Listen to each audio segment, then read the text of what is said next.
Hello everyone, welcome back to the complete revision series. आज हम लोग इंडियन इकोनॉमी के लास्ट चैप्टर के मोस्ट इंपॉर्टेंट एमसीक्यूज़ को डिटेल में डिस्कस करने वाले हैं। और गुड न्यूज़ ये है कि ये चैप्टर काफ़ी इजी है। बस आपको कुछ इंपॉर्टेंट ईयर्स और फैक्ट्स याद रखने हैं और क्वेश्चंस ईजिली सॉल्व हो जाएंगे।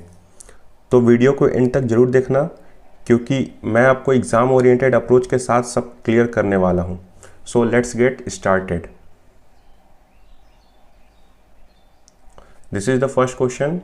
Which country introduced economic reforms first? कौन सी कंट्री है जो इकोनॉमिक रिफॉर्म को सबसे फर्स्ट बार इंट्रोड्यूस की थी? इसका आंसर हो जाएगा चाइना। चाइना जो है वो सबसे फर्स्ट टाइम अपना इकोनॉमिक रिफॉर्म को इंट्रोड्यूस की थी। Second question, China introduce economic reform in. अब ये ईयर पूछ रहा है कि कौन से ईयर में चाइना जो है वो इकोनॉमिक रिफॉर्म को इंट्रोड्यूस की थी। इसका आंसर हो जाएगा 1978। 1978 में सबसे पहली बार जो चाइना है वो अपना इकोनॉमिक रिफॉर्म को इंट्रोड्यूस की। India introduce economic reform in. India का जो इकोनॉमिक रिफॉर्म है वो कब इंट्रोड्यूस हुआ था? तो वो इंट्रोड्यूस हुआ था 1991 में, जिसको हम लोग पहले वाले चैप्टर में पढ़ चुके हैं। एलपीजी क्या होता है? लिबरलाइजेशन, प्राइवेटाइजेशन एंड ग्लोबलाइजेशन, जो कि इंट्रोड्यूस हुआ था 1991 में। तो ये भी क्वेश्चन पूछ सकता है कि 1991 में कौन सा इकोनॉमिक पॉलिसी इंट्रोड्यूस हुआ था। तो ये हो जाएगा answer LPG. Pakistan introduce economic reform in. जो पाकिस्तान है वो अपना इकोनॉमिक रिफॉर्म ये कब इंट्रोड्यूस किया था? इसका आंसर हो जाएगा 1988 में पाकिस्तान का इकोनॉमिक रिफॉर्म इंट्रोड्यूस हुआ था। Which country adopted one child policy. कौन सी कंट्री है जो कि वन चाइल्ड पॉलिसी अडॉप्ट की थी?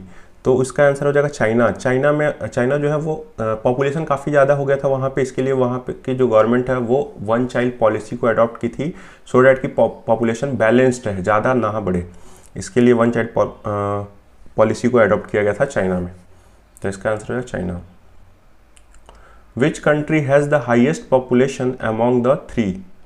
इन तीनों में कौन सी कंट्री की पॉपुलेशन सबसे ज़्यादा है? इसका आंसर हो जाएगा इंडिया। अभी प्रेजेंट टाइम में इंडिया का पॉपुलेशन सबसे ज़्यादा है। विच country has the highest GDP among India, China and Pakistan. India, China, Pakistan में जीडीपी सबसे ज़्यादा किसका है? जीडीपी के बारे में अगर पूछा जाए तो ये चाइना का सबसे ज़्यादा जीडीपी है as compared to India and Pakistan. Which sector contributes most to China's GDP. China का जीडीपी तो काफ़ी ज़्यादा है, बट कौन सा सेक्टर उसको मतलब सबसे ज़्यादा कंट्रीब्यूशन दिखाता है जीडीपी में? तो इसका आंसर हमारा हो जाएगा सर्विस सेक्टर। सर्विसेज, जो सर्विस सेक्टर है वो काफ़ी ज़्यादा अपना कंट्रीब्यूशन दिखाता है। ऐसे जो चाइना है वो एक इंडस्ट्रियल कंट्री है, वहाँ पे इंडस्ट्रीज़ काफ़ी ज़्यादा है, बट सर्विस सेक्टर अभी प्रेजेंट टाइम में क्या है कि सर्विस सेक्टर जो है वो अपना ज़्यादा कंट्रीब्यूशन शो करता है चाइना के जीडीपी में।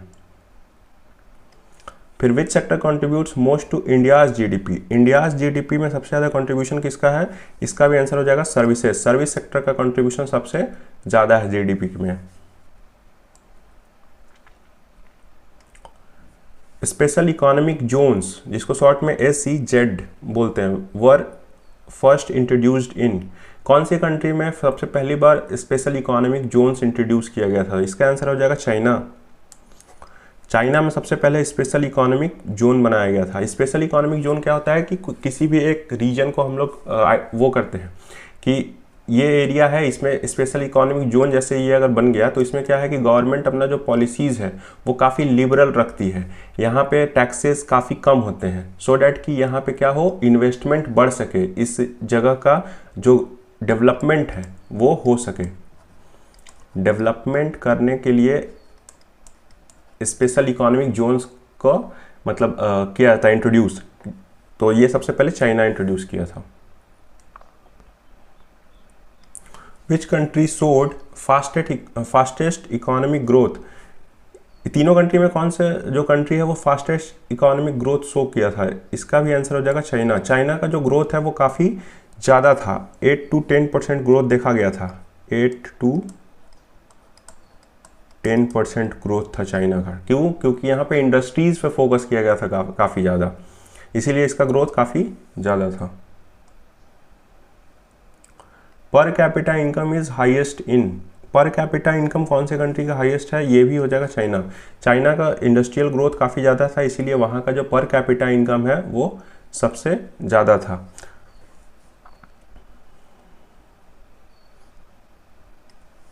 Which country focused more on industrial growth, industrial growth के ऊपर वही चाइना। इंडस्ट्रीज रिलेटेड जब भी क्वेश्चन आए तो उसका आंसर चाइना हो जाएगा। अगर पॉपुलेशन पूछे कि किस कंट्री का ज़्यादा है तो उसका इंडिया हो जाएगा। India's first 5 year plan was introduced in, जो 5 ईयर प्लान था इंडिया का सबसे पहले कब इंट्रोड्यूस हुआ था? वो 1951 में हुआ था, 1951 से 56 तक, जिसमें कि फोकस किया गया था किस पे? एग्रीकल्चरल डेवलपमेंट पे। China's first 5 year plan started in, China का जो फर्स्ट 5 ईयर प्लान है वो कब स्टार्ट किया गया था? वो 1953 में स्टार्ट किया गया था। मतलब पहले इंडिया का हुआ था, उसके बाद चाइना का 5 ईयर प्लान इंट्रोड्यूस हुआ था। उसके बाद है Pakistan first 5 year plan was launched in, जो पाकिस्तान है उसका फर्स्ट 5 ईयर प्लान कब आया था? वो 1955 में। तो इसमें अगर देखा जाए इसका क्रोनोलॉजी तो सबसे पहले क्या हो जाएगा? सबसे पहले इंडिया, उसके बाद चाइना, उसके बाद पाकिस्तान। ये फर्स्ट पे हो गया, चाइना सेकंड और ये थर्ड। इसका 1951, चाइना 1953 और पाकिस्तान 1955। ऐसे करके याद रख लेना है, सबसे पहले इंडिया का, फिर चाइना का, फिर पाकिस्तान का फर्स्ट 5 ईयर प्लान लॉन्च किया गया था। तो इससे क्वेश्चन आ जाता है एग्जाम में, तो इसको पढ़ के जाना जरूर।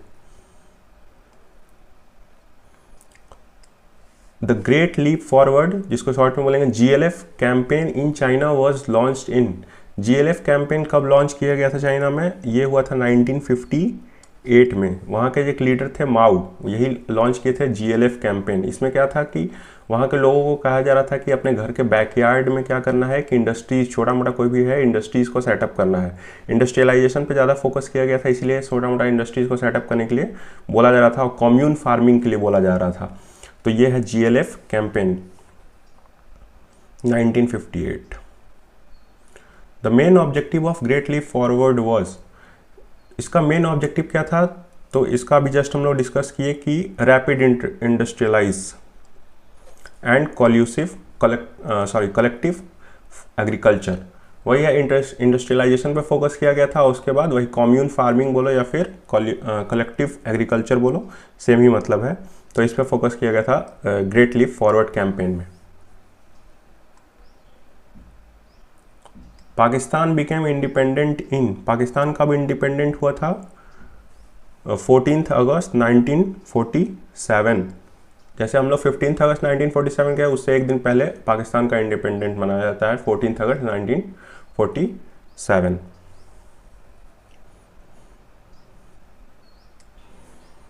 तो ये थे इस चैप्टर के most important MCQs। I hope you all enjoyed the session. Thanks for watching this video and all the best for your exam.